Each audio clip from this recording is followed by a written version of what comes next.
Even though the spaghetti western could be considered a genre of excess, it maintains a realism that its counterpart, the classical Hollywood western, does not have.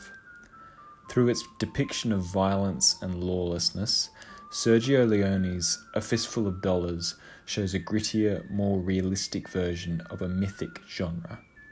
Genre is defined by a collective of films that are connected through similarities in their plot, narrative, setting, character, and style.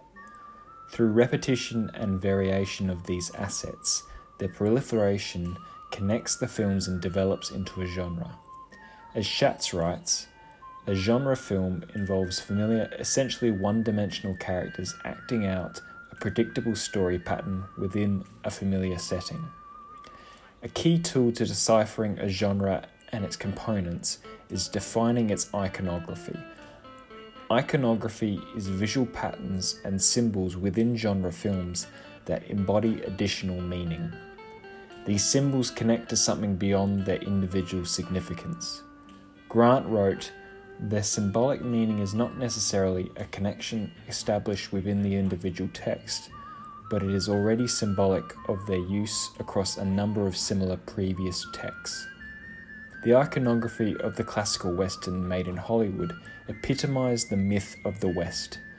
The gunslinger was a force for good and kept to a moral standard.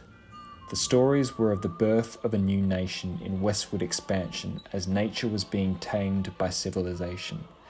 Everything is framed through an idealistic lens.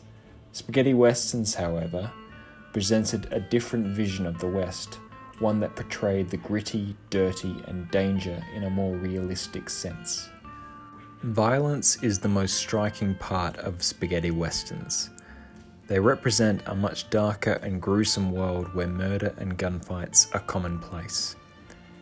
In A Fistful of Dollars, the coffin maker is always in business, as there is always someone new that needs burying. He's so experienced he can do it with a glance. Scenes such as Ramon gunning down an entire army to steal their gold would never occur in classical form of the Western. It is also an example of the pursuit of money as the main objective, as opposed to honour. The gunslinger in this genre is a different man as well. He functions as a mercenary as opposed to a man of honour. Honour can get one killed in this world. A key indicator of this is the man with no name's ploy to pit both the Rojos and the Baxters against each other for his own personal gain.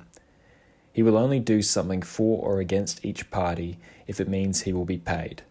As Frayling writes, the Clint Eastwood character has no intention of joining the ranks of the Cincinnati, those figures who perform good deeds and then disappear from public life. He needs a mercenary code to survive, proven by how his only failure in the film comes from when he deviates from the code to aid Marisol, Julio, and Jesus in their escape and ends up getting beaten to within an inch of his life by the Rojos. The film's connection to spaghetti western iconography is very evident within the final standoff scene between the man with no name and the Rojos. The characters are dirty and rugged, giving it a deeper sense of realism.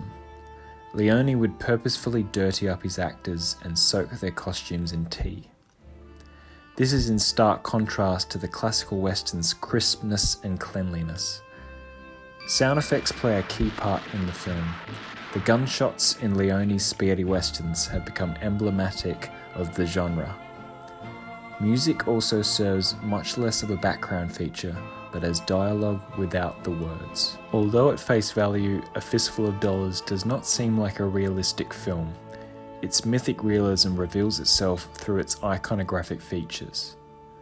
Whether it is the gunslinger's monetary pursuits or the brutality of the violence, it shows a world that embodies what being above the law would really be like. It also gave birth to a style that is still being imitated and parodied to this day.